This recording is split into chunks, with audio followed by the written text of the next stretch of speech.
ETV life ఆధ్యాత్మిక్ channel ప్రేక్షకులందరికీ కూడా నమస్కారం, సుస్వాగతం.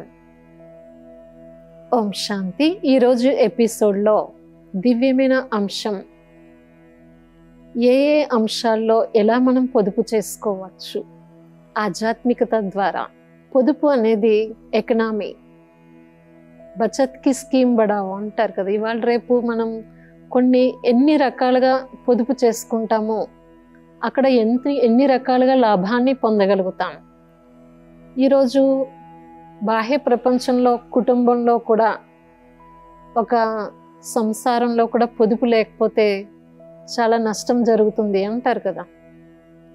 ఎంత సంపాదించినా కానీ అది సమకూడదు. అలాగే భౌతిక విషయాల్లో భౌతిక స్థూల ధనాన్ని, బాహ్యపరంగా కొన్ని వస్తువుల్ని పొదుపు చేయడంలో అందరికీ కూడా అవగాహన ఉండొచ్చు. కానీ దానికంటే కూడా విలువైనటువంటి మన అంతర్గతంగా దాగి ఉన్న సూక్ష్మ ఖజానా, ఏవైతే సమయము, సంకల్పము, శ్వాస, మన యొక్క వాచ, ఏదైతే వాచాశక్తి అనండి, ఇవన్నీ కూడా మనం ఎంతగా ఎకనామికల్గా యూస్ చేస్తామో అంత మనం ఎంతో సేఫ్ కాగలుగుతాం. ఈ సందర్భాల్లో మనం చాలా వేస్ట్గా పోగొట్టుకుంటూ ఉంటాం. ఎక్కడైతే ఎక్కువగా అతిగా ఖర్చులు చేస్తూ ఉంటామో అంత వాళ్ళది నిల్లు అవుతూ ఉంటుంది. కుండలు ఏదైతే ఉందో అంతా ఖాళీ అయిపోతుంది అంటారు. అలాగే మనకి ఈ ఆధ్యాత్మిక జ్ఞాన చింతన, ఈ ఆధ్యాత్మికతనే ఒక విశేషమైన ఖజానా, ఒక రియల్ ప్రాపర్టీ మనకి. ఈ ఆధారంతో మనలో ఉన్నటువంటి రోజంతా వ్యవహారిక జీవితంలో మనం సమాజపరంగా అందరితో కనెక్ట్ అవుతున్నప్పుడు మనం ఎన్ని రకాలుగా కూడా పోగొట్టుకుంటూ ఉంటాం.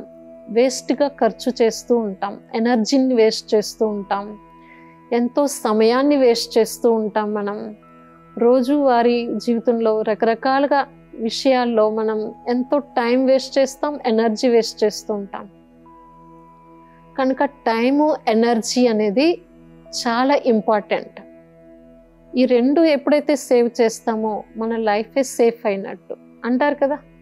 కనుక మన జీవితాన్ని మంచిగా, ఒక ఆరోగ్యపరంగా, సుఖప్రదంగా, భవిష్యత్తుకి సుఖదాయిగా తయారు చేసుకోవాలి అంటే వర్తమానంలో ఏ అంశాల్లో మనం శ్రద్ధ పెట్టాలి. ఇప్పుడు కూడా చూడండి, చిన్న వయసు నుంచి పిల్లలకి అన్నం తిన్నప్పుడు కూడా ఒక మెతుకు కూడా కింద పడకుండా తింటే నీకు ఫ్యూచర్లో ఎప్పుడు కూడా నీకు లోటు ఉండదు అంటారు. అన్నం పరబ్రహ్మ స్వరూపము అంటారు. అందుకని చాలా జాగ్రత్తగా తినడంలో మీకు భవిష్యత్తులో కూడా ఎప్పుడు పెద్ద ఎదిగినా నీకు లోటు ఉండదు అనేవారు మా పెద్దవాళ్ళు కూడా, నాకు గుర్తుంది. అలా మనము అక్కడ స్థూలమైన విషయాల్లో కూడా చూడండి, ఆ కింద పడకుండా ఎంత పొదుపుగా మనం నీట్గా తీసుకుంటామో అంతగా మనము దానికి భరిపూర్ చేసుకోగలుగుతాం. ఎప్పుడు నిండుగా ఉంటుంది వాళ్ళకి మాట. కనుక అది వేస్ట్ చేసి పడేసే చోట, ఎప్పుడు ఆకలితో అసలు ఆహారం దొరకకుండా ఉండే వాళ్ళకి పెట్టుకుంటే ఎంత సంతృప్తి అనిపిస్తుంది. ఈరోజు ఎంతమంది ఆకలితో అలా ఉండేవాళ్ళు ఉన్నారు, వాళ్ళందరినీ దృష్టిలో పెట్టుకోండి అంటారు. అలా మనం ఆహార విషయాల్లో చెప్తూ ఉంటాం. తర్వాత నీరు విషయంలో కూడా చూడండి, ఎంతోమంది అలా చాలా వాడేస్తూ ఉంటారు, రకరకాలుగా ఎన్నో రకాలుగా వేస్ట్ చేస్తూ ఉంటారు. కానీ సమయం వచ్చినప్పుడు ఒక్కొక్కసారి నీటి చుక్కే దొరకదు. అలాంటప్పుడు మనం ఏం చేస్తాం? కొన్ని సమయాల్లో, కొన్నిసార్లు లాస్ట్ మూమెంట్లో డైమండ్స్ ఇస్తామన్నా కానీ నీళ్లు దొరకవంట. అలాంటి సిచ్యువేషన్, పరిస్థితి కూడా వస్తుంది అంటారు.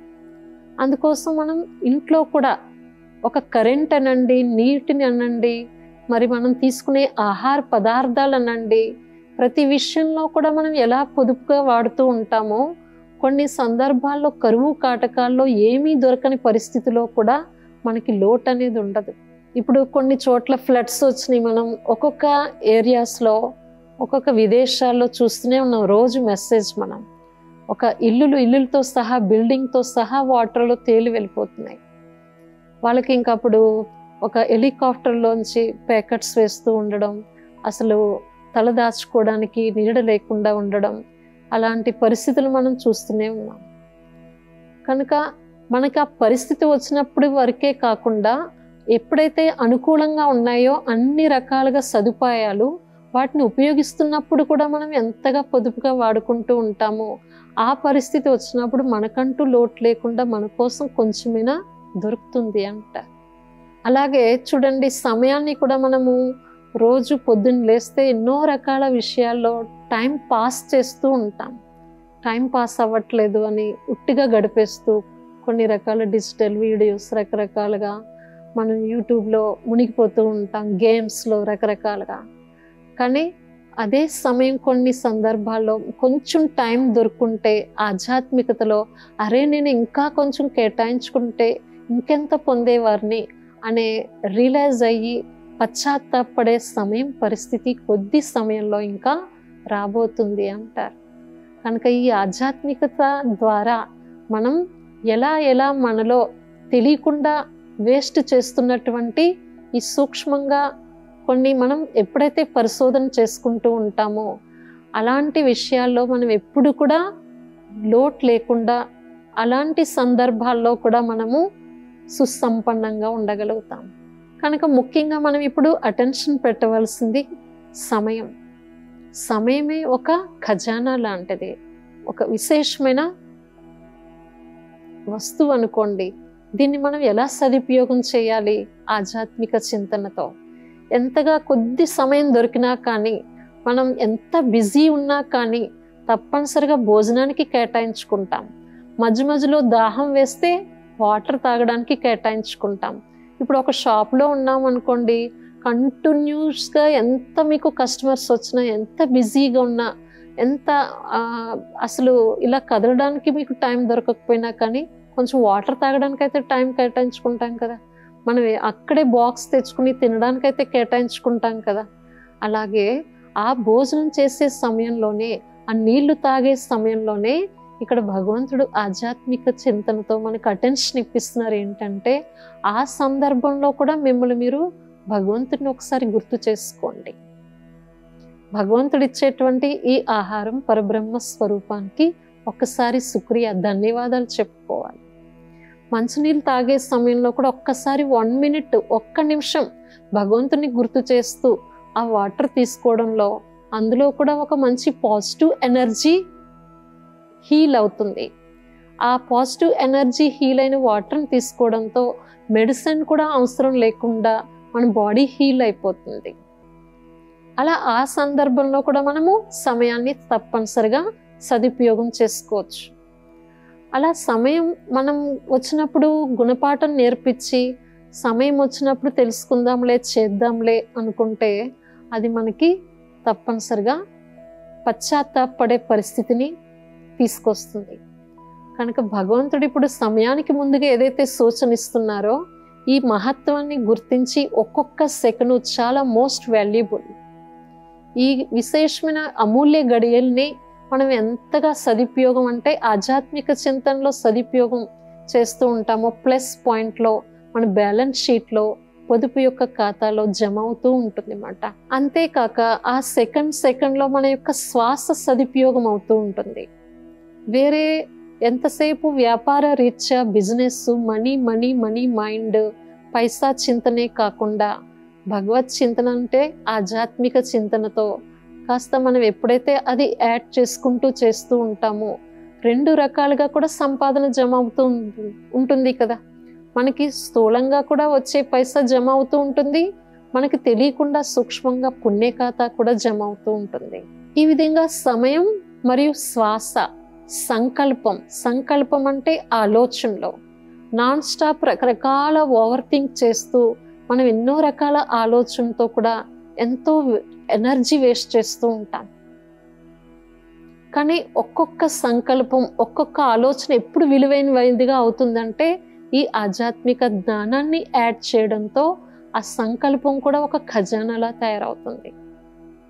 ఎప్పుడైతే ఆధ్యాత్మికత లేకుండా ఓన్లీ బాహ్యపరమైన విషయాలు, కేవలం నిత్యావసరాల్లో మనం లోభపరంగా, మోహపరంగా ఏదో సంపాదించాలి, వ్యక్తులతో మోహపరంగానే ఆలోచన చేస్తూ కలుస్తూ ఈ రకంగా వికారి అంటే దేహపరంగానే ఆలోచన చేస్తూ ఉన్నామో అందులో మనకి మైనస్సే. అంత మనకి జమ అయ్యేది ఏమి ఉండదన్నమాట. ఎప్పుడైతే కాస్త కొంచెం జ్ఞాన ఆధ్యాత్మిక చింతని యాడ్ చేస్తూ ఉంటామో, సంకల్పాలంటే మనం చేసే ఆలోచనలో ఇందులో కూడా చాలా మనకి ప్లస్ పాయింట్ అవుతూ ఉంటుంది అన్నమాట. ఎంతో కష్టపడి కృషి చేసి దాన ధర్మాలు చేసి సంపాదించుకోవాల్సిన పుణ్య ఖాతా మనకు కేవలం చేసేటువంటి శ్రేష్ఠ చింతన, ఆధ్యాత్మిక చింతనలోనే ఒక్క 2-3 నిమిషాల్లో ఎంతో ప్లస్ పాయింట్ పుణ్య ఖాతాని జమ చేసుకోగలుగుతాం. అలా సంకల్ప శక్తిని కూడా మనం ఇక్కడ పొదుపు చేసుకోగలుగుతాం, అటెన్షన్ పెట్టగలుగుతాం. ఇలాంటి వేస్ట్ ఆలోచనలు, ఎందుకు పనికిరానటువంటి మైనస్లో పోయేటువంటి ఆలోచన నేను ఎందుకు చేయాలి? అదేదో ఈ రకంగా ఆలోచిస్తే బాగుంటుంది కదా. విశ్వ కళ్యాణార్థమో, స్వకళ్యాణార్థమో, వేరే వాళ్ళ మేలు కోసమో, భగవత్ చింతనతో, ఆధ్యాత్మిక చింతనతో చేసే ఆలోచనలో నేను ఎంత పుణ్యఖాతాన్ని కూర్చుని సంపాదించుకోవచ్చు అని మనం ఈ విధంగా సదుపయోగం చేసుకోగలుగుతాం. మన ఆలోచన సంకల్ప శక్తి చాలా వేస్ట్ కాకుండా మనం సమర్థ చింతనతో మంచి సదుపయోగం చేయగలుగుతాం. ఈ రకంగా ఎప్పుడైతే మనసు శక్తివంతంగా అవుతుందో ఏకాగ్రత శక్తి పెరుగుతుంది. ఏకాగ్రతతో పనిలో కూడా మనం ఏకాగ్రంగా చేయగలుగుతాం. ఆ పని మీద ఏకాగ్రతతో మంచి అనుకున్న వాటిని లాభాన్ని పొందగలుగుతాం, లక్ష్యాన్ని మంచిగా సాధించగలుగుతాం, సక్సెస్ కాగలుగుతాం. తక్కువ టైంలో ఎక్కువ లాభాన్ని పొందగలుగుతాం. ఈరోజు అదే మెటీరియల్ కోరుకుంటున్నారు కదా. మనం శ్రమ తక్కువ పెట్టాలి, ఎక్కువ బెనిఫిట్ కనిపించాలి. అది ఎప్పుడవుతుంది? ఎనర్జీ తక్కువ ఉండాలి, మనకు వచ్చే బెనిఫిట్ ఎక్కువ ఉండాలి. ఎప్పుడవుతుంది? ఆధ్యాత్మిక చింతనతోనే. ఈ స్పిరిచువాలిటీ నాలెడ్జ్ ఆధారంతో మన ఆలోచనలో ఎప్పుడైతే మనం కొంచెం యాడ్ చేస్తూ ఉంటామో మనకి తక్కువ సమయంలో ఎక్కువ ఫలితాన్ని పొందగలుగుతాం. సూక్ష్మంలో మోక్షం అంటారు. అదే అంటే చాలా ఈజీగా తక్కువ సమయంలో మనం అనుకున్న బెనిఫిట్స్ అన్నీ పొందగలుగుతాం. అలా సంకల్ప శక్తి, శ్వాస, సమయము, నెక్స్ట్ వాక్కులో కూడా చూడండి, కొంతమంది నాన్ స్టాప్ మాట్లాడుతూనే ఉంటారు, చాలా ఎనర్జీ వేస్ట్ చేస్తూ ఉంటారు. ఒక విషయం ఉందంటే గంటల తరబడి దాని విస్తారంలో వెళ్ళి బాహ్యంలో చాలా టైం ఎనర్జీ వేస్ట్ చేసుకుంటూ ఉంటారు. అలాంటి వాక్కుకి ఎప్పుడు కూడా సత్ఫలితాలు ఉండవు. మరి ఎవరు కూడా దాని పట్ల నమ్మకం, విశ్వాసం, రెస్పెక్ట్ అనేది కూడా ఉండదు. తక్కువ మాట్లాడే 2-3 మాట్లాడినా అందులో వెయిట్ ఉండాలి అంటారు. అప్పుడు అలాంటి సమర్థమైన మాటలకి, వాచాకి శక్తి ఉంటుంది మాట. ఎనర్జీ వేస్ట్ కాదు. వాళ్ళు వాచాలో పవర్ ఎప్పుడు ఉంటుంది అంటే తక్కువ మాట్లాడడంలో. కాబట్టి వాళ్ళు చెప్పేది అయ్యే తీరుతుంది మాట. వేరే వారికి కూడా నమ్మకం ఏర్పడుతుంది. వీళ్ళు అన్నది వాక్కులో తప్పనిసరిగా ఉంది అంటారన్నమాట, నమ్ముతారు. ఆ విధంగా వాక్ చాతుర్యం అంటే మనం మాట్లాడే పరిభాషలో ప్రతి ఒక్కటి సారం ఉండాలి. ఎప్పుడైతే సారవంతంగా ఉంటుందో, ఎప్పుడు ఉంటుంది అంటే ఆధ్యాత్మిక జ్ఞానాన్ని గుర్తించడంలో, వినడంలో, మనం ఎప్పుడైతే స్టడీ చేస్తూ ఉంటామో, మనన చింతన చేస్తూ ఉంటామో, ఈ యొక్క సాధన చేస్తూ ఉన్నప్పుడు మన మాటల్లో మాధుర్యం వస్తుంది, వాక్కులో చాతుర్యం ఉంటుంది, శక్తి ఉంటుంది, సారం ఉంటుంది అన్నమాట. తక్కువ మాట్లాడినా కానీ వాళ్ళు 2 గంటల సమాచారాన్ని 1 నిమిషంలో వినిపించగలుగుతారు. ఇప్పుడు తాబేలు ఉందనుకోండి, తన కర్మేంద్రియాల్ని అవసరపూర్వకమైన విషయాల్లోనే ఉపయోగించుకుంటుంది. ఎప్పుడైతే అవసరం లేదో మేత తీసుకుంటుందో, నాచు అనేది మళ్ళీ లోపలికి పెట్టేసుకుంటుంది. అదే సమెట్నికి శక్తి, విస్తారాన్ని సారంలో ఇముడ్చుకునే శక్తి అంటారు. అలాంటి శక్తి అనేది ఇక్కడ ఆధ్యాత్మిక జ్ఞానం చింతనతోనే వస్తుంది. అంటే మన కర్మేంద్రియాలు ఎప్పుడు ఎక్కడ ఎంత అవసరమో అంత ఉపయోగించగలుగుతాం. ఏది చూడాలో అదే చూడగలుగుతాం, ఏది వినాలో అదే వినగలుగుతాం, ఎంత మాట్లాడాలో అంతే మాట్లాడగలుగుతాం, ఏది చెయ్యాలో అదే చేయగలుగుతాం. అలా మన కర్మేంద్రియాలు మన అధీనంలో ఎప్పుడైతే ఉంటాయో ఈ ఆధ్యాత్మిక చింతన ద్వారా మనం ఆటోమేటిక్గా సమెట్నకి శక్తి అంటే సర్దుబాటు చేసుకోగలుగుతాం. సమయం వచ్చినప్పుడు తొందరగా మనం మళ్ళీ వాటిని సర్దుబాటు చేయగలుగుతాం. చాలా వెంటనే ఎక్కువ విస్తారంలో వెళ్ళిపోయామనుకోండి విషయంలో, ఒక్క సెకండ్లో ఫుల్ స్టాప్ పెట్టగలుగుతామా? మళ్ళీ దానికి ఎంతో మనం మళ్ళీ మెమరైజ్ కావాలి. కనుక ఆ విషయానికి మనం ఆ సందర్భానికి రావాలి అంటే సారవంతంగా ఉండాలంటే ఆలోచనలో ఫస్ట్ మాట. ఎంత సంకల్ప శక్తి ఉంటుందో అంత వాచాశక్తి కూడా ఉంటుంది. వాళ్ళు చేసే ప్రతి కార్యం, ప్రతి కర్మ పరిపక్వంగా పర్ఫెక్ట్గా ఉంటుంది అన్నమాట. వాళ్ళ ప్రతి సెకను కూడా పుణ్య ఖాతా ప్లస్ పాయింట్లో జమా ఖాతా పెరుగుతూ ఉంటుంది. ఈ రకంగా కష్టపడకుండానే, శ్రమించకుండానే మన నిత్య జీవితంలో, వ్యవహారిక జీవితంలో, మన కర్మేంద్రియాల్లో, వ్యవహారాల్లో ఇలా మనం చేసే ఆధ్యాత్మిక చింతనతో, ఆధ్యాత్మిక జ్ఞానం ఆధారంతో మనం ఎన్నో రకాలుగా వీటిని సేవ్ చేసుకోగలుగుతాం. మంచి భవిష్యత్తుకి ఒక ప్లస్ పాయింట్ పుణ్య ఖాతా అంటూ జమ చేసుకోగలుగుతాం. అలా రొటీన్ లైఫ్లో కూడా చూడండి, మనం ఎంతగా ఎక్కడైనా చూస్తున్నాం అనుకోండి, పొదుపు చేసే అలవాటు ఉందనుకోండి, మామూలుగా ఇంట్లో కూడా వాళ్ళకి ఆ పొదుపు యొక్క లక్షణం కూడా కష్టం విలువ తెలుసు, వాళ్ళకి సుఖం విలువ తెలుసు, పైసా విలువ తెలుసు అనుకోండి, తప్పనిసరిగా వాళ్ళు వ్యక్తిత్వంలో మంచి పొదుపు ఉంటుంది. ఏ పైసా విలువ తెలియని వాళ్ళకి, ఎలాంటి కష్టం తెలియని వాళ్ళకి తల్లిదండ్రులు మంచిగా సంపాదించి చేతిలో పెట్టి వాళ్ళకి అన్ని రకాలుగా సదుపాయాలు ఇచ్చిన వాళ్ళకి విలువ తెలియదు పొదుపు అనేది. ఎలా అంటే అలా ఖర్చు పెడుతూ ఉంటారు. అలా కుటుంబ పరంగా కూడా మన పూర్వీకులు అనండి, మన పెద్దవాళ్ళు అనండి, ఇంటి పెద్దవాళ్ళు ఎవరైతే బాగా అనుభవజ్ఞులు ఉంటారో వాళ్ళు చాలా పొదుపుగా ఉంటారు. ఎందుకంటే వాళ్ళు భారాన్ని మోసారు, బాధ్యతని నిర్వర్తించారు, ఎంతో కుటుంబాన్ని పోషించారు. కాబట్టి వాళ్ళకి ఆ విలువ తెలుస్తుంది. కనుక పొదుపులో అంతవరకు అలా కుటుంబాన్ని నడిపిస్తూ వచ్చారు.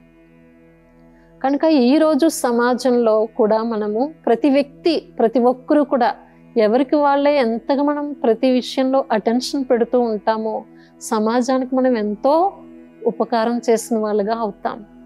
అంతేకాక ఈ ఆధ్యాత్మిక జ్ఞాన చింతన ద్వారా మనం ఎప్పుడైతే స్వపరిశోధన చేసుకుంటామో ఇలాంటి సమయము, సంకల్పము మన శ్వాసలో కూడా ఎంత సంకల్పంలో, వాచాలో కూడా వేస్ట్ ఎనర్జీ, టైం వేస్ట్ కాకుండా ఉండాలి అంటే ఈ ఆధ్యాత్మికతని కోస్త మనం తోడు చేసుకుంటే ప్రతి దాంట్లో ప్లస్ పాయింట్ పుణ్య ఖాతా అంటూ జమ అవుతుంది. మనం అన్నెసరీగా వేస్ట్ ఆలోచనలో మనం వెళ్ళకుండా వేస్టేజ్ని కూడా బెస్ట్లో మార్చుకునేటువంటి తరీకా, విధానాన్ని మనం ఇంకా తెచ్చుకోగలుగుతాం. ఇలాంటి పొదుపు యొక్క ఖాతా ద్వారా మనం ఎన్నో రకాల లాభాలని పొందుతూ ఉంటాము. సమయ సఫలీకృతం చేసుకోగలుగుతాం. సమయం వచ్చినప్పుడు దీని యొక్క ప్రత్యేకత మనకి గుణపాఠం తెలుస్తుంది. ఫలానా సమయంలో నేను అప్పుడు కాస్త కొంచెం ఇలా పొదుపు చేసుకోబట్టి ఈరోజు నాకు ఈ రకంగా నాకు అనుకూలించాయి అనేది మనం గుర్తించగలుగుతాం. అలాంటి గుర్తించే సమయం మనం ముందుకు వస్తుంది. మరియు ఎప్పుడైతే వేస్ట్గా గడిపేస్తూ ఉంటామో, వాచాశక్తిని, టైంని వేస్ట్ చేస్తూ ఉంటామో, ఎనర్జీని వేస్ట్ చేస్తూ ఉంటామో, దానికి పశ్చాత్తాపడే సమయాన్ని కూడా మనం గుర్తించే సమయం ఇక్కడ ఆధ్యాత్మిక జ్ఞానం ద్వారా మనం గుర్తించగలుగుతాం. ఇలా ఈ విధంగా ఈ రోజుల్లో మనం ముఖ్యంగా ఇంతే కాకుండా ఎన్నో రకాల సమయ సందర్భాల్లో వస్తువులు, సదుపాయాలు, పదార్థాలనండి అలా మనం ఎక్కడ వేస్ట్ కాకుండా పొదుపు చేసుకుంటూ ఉంటామో ఎంతో రకాలుగా మనం తక్కువ దాంట్లో కూడా ఎంతో పెద్ద కార్యక్రమాన్ని కూడా చక్కబెట్టగలుగుతాం. ఎంతో పెద్ద కుటుంబాన్ని కూడా నడిపించేటువంటి కెపాసిటీ మనకి వస్తుంది. కనుక దీనికి కూడా మూలాధారం బాధ్యత అన్నమాట. నాది అనుకుంటూ మనం ఏదైతే ప్రతిదీ కూడా ఫీల్ అవుతామో అక్కడ సమాజంలో ఎలా మనం ప్రతి ఒక్కటి కూడా మనం వెనకాల ఏదైతే కృషి చేస్తున్నారో, శ్రమదానం ఇస్తున్నారో వాళ్ళందరికీ కూడా ఇప్పుడు చూడండి, వాళ్ళు ఎంతో కష్టపడితే కానీ రైతు ఈరోజు మనం వరకు ఈ రైస్ అనేది వస్తుంది. అలా ప్రతి విషయంలో కూడా మనం దాని వెనకాల శ్రమదానాన్ని చూస్తున్నాం. అలాగే ఈ సమాజంలోనే మనం స్థూలంగానే కాకుండా విశ్వ కళ్యాణ పరివర్తన కార్యంలో కూడా భగవంతుడు మన ముందుకి ఆధ్యాత్మిక జ్ఞానం ద్వారా మనం కోరుకునేటువంటి రామరాజ్యాన్ని తీసుకురావడంలో మన యొక్క సమయము, మన సంకల్పము, మన యొక్క శ్వాసలో సంకల్ప శక్తి, వాచ, ఈ జ్ఞాన ఆధ్యాత్మిక చింతనలో వేరే వారికి అందివ్వడంలో, అనేక మందికి కళ్యాణం చేయడంలో ఉపయోగిస్తూ ఉంటామో ఎంతో భగవంతుడి కార్యంలో మనం సహయోగిగా అయిన వాళ్ళుగా అవుతాం. మనం కోరుకున్న రామరాజ్యాన్ని కూడా తొందరగా ముందుకు తెచ్చుకోగలుగుతాం. ఎలాంటి సమయంలో మనకి నీరు దొరకని పరిస్థితిలో అంతిమ వినాశన దృశ్యాలని చూస్తున్నాం కదా. ఇలాంటి వరదలు వచ్చేటువంటి సమయం అనండి, విపరీత ఉపద్రవాలు వచ్చే సమయం అనండి, కురవని సమయంలో వర్షాలు కురవడం, దొరకని పరిస్థితులు, వస్తువులు, దేనికైనా సరే యాక్సెప్టింగ్ చేసేటువంటి నేచర్ మనకి ఎప్పుడైతే వస్తుందంటే, ప్రతి దానికి కూడా పొదుపుగా మనం ఎప్పుడైతే వాడుకుంటామో, దేనికైనా అలవాటు పడుతూ ఉంటామో, ఈరోజు ఉన్నాయి, వాడుకుంటున్నాం, తింటున్నాం, ఎంజాయ్ చేస్తున్నాం. రేపటి రోజు లేనప్పుడు కూడా మన బాడీ అలవాటు పడిపోవాలి అంటే ఒక నీరు దొరకదు, ఆహారం దొరకదు, ఏమీ దొరకని పరిస్థితిలో కూడా ఇప్పుడు మొన్న రీసెంట్లీ విన్నాం కదా, ఒక అమ్మాయి పుట్టిన నుంచి ఆహారం అనేదే లేకుండా ఓన్లీ గాలి తీసుకుని 25 years నుంచి అంట, 25 సంవత్సరాల నుంచి అనేది ఒక చిన్న న్యూస్ చూసాం. ఓన్లీ ఎంతోమంది హఠయోగులు కూడా ఉన్నారు, సాధు సన్యాసులు, గుహల్లో సాధన చేసేవాళ్ళు, ఆహార పదార్థాలు లేకుండా కేవలం తమ యొక్క యోగ సాధనతోటి, శ్వాసతోటి ఎప్పుడైతే బయటికి వస్తారో వాళ్ళు మాట్లాడే ప్రతి ఒక్క మాటలో చాలా శక్తి, ఎనర్జీ ఉంటుంది. ఎప్పుడైతే వాళ్ళు ఉపన్యాసం ఇస్తారో వాళ్ళ భాషలో చాలా మంచి శక్తి ఉంటుంది అంటారు. అంత గంభీరంగా వాళ్ళు ఎలా చెప్పగలుగుతారు మరి?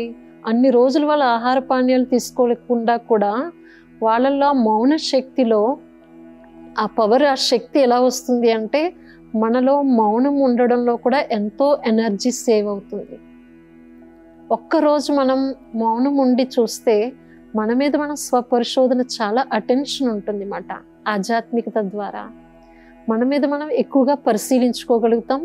తిరిగి ఆ వాక్కులో కూడా మనకి ఎంతో 2 మాటలు మాట్లాడిన ప్రభావం పడుతుంది అన్నమాట. వేరే వాళ్ళకి ప్రభావం పడడం అంటే వేరే వాళ్ళకి ప్రేరణ కలిగించేటువంటి శక్తి, ఎనర్జీ సేవ్ అవుతుంది. ఇలా మనం ఎన్నో రకాలుగా కూడా అలవాటు చేసుకోగలుగుతాం. మన శరీరాన్ని, మన చుట్టూ వాతావరణాన్ని, పరిస్థితుల్ని అనుకూలంగా మార్చుకోగలుగుతాము. ఏదున్నా లేకున్నా ఎప్పటికీ మనం ఎంతో మంచి సమతుల్యమైన జీవితాన్ని గడపగలుగుతాం. అది ఆధ్యాత్మిక జ్ఞాన చింతనతోటే మనం స్థూలంగా రోజువారీ పరిస్థితుల్లో పదార్థాలు, స్థూల సంపత్తి, ధనమనండి, వస్తు సదుపాయాలనండి, సూక్ష్మంగా సమయ సంకల్ప ఖజానానండి, వీటిని భగవత్ చింతనలో, ఆధ్యాత్మిక చింతనలో సదుపయోగం చేసుకుంటాము. మన జీవితం పూర్తిగా సదుపయోగం అవుతుంది, సఫలీకృతం అవుతుంది. ఈరోజు ఎపిసోడ్లో ముఖ్యమైన దివ్యమైన అంశం మన జీవన విధానంలో ఆధ్యాత్మిక చింతన ద్వారా పొదుపు చేసుకునే విధానం అన్నమాట. నెక్స్ట్ ఎపిసోడ్లో మరొక అంశంతో మీ ముందుకి కలుద్దాం.